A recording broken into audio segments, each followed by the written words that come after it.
E3 coverage brought to you by SwiftBidder.com. Twisted Metal. It's called New, and we'll show you a little bit of that in our rundown, dilapidated city environment.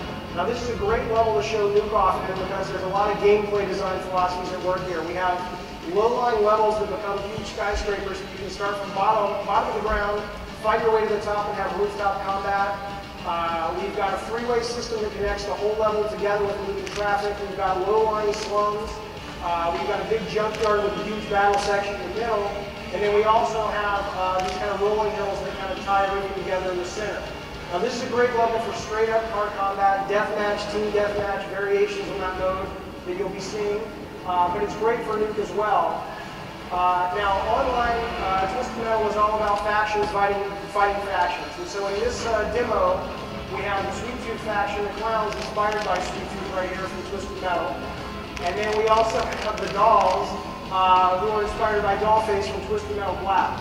And we'll have more factions to reveal throughout the year as we talk about the game. Now what is the goal of Nuke? Well, if you look up, you see these giant statues being carried around by transport helicopters in the guise of the faction leaders. And you basically have to destroy your faction statue before they destroy yours. But obviously these are huge, giant, metal monsters, and how you do it, straight up weapons won't take them out. Alright, so if you look at the rooftops, you'll notice a couple of the faction leaders. Here's Sweet Tooth, who's manning his gun turret. And across the map on the other side, we also have Dollface over here, and she's manning her turret too. And the goal of this mode is to capture the faction leader. And this is where team play begins to come into it, where basically if you run in and try to grab the leader, you're going to lose a lot of health. You send your buddies in instead to weaken up the forces, the defenses, and then you're able to go in, as we'll see in a second, and grab the leader. And so now that you've got, in this case, Sweet Tooth being dragged behind your car, the question is, what do you do with this guy? So if you look around the level, you'll notice these missile launchers right here. And each faction has their own missile launcher.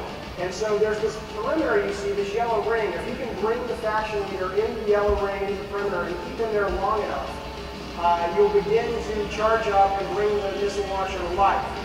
Now teamwork again is crucial because if you lose the faction leader in that perimeter, like capture the flag, it respawns back at base and you got to go back and get him again.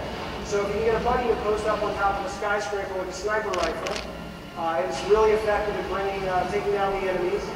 You can also send in vehicles that are really, really strong, like the motorcycles that have flaming chainsaws. They can take out bad guys in 2 or 3 hits. So in this case, we've charged up the missile launcher because we've kept the leader in there long enough. And now all that's left to do is basically sacrifice the leader to the missile launcher, and you will earn your faction a missile launcher. So here he goes. Now he's in, and now you've earned the missile. Now what's left to do is you and your team have to guide that missile and protect it from helicopters and a variety of other attacks into the enemy statue. And the first team to hit the enemy statue 3 times wins the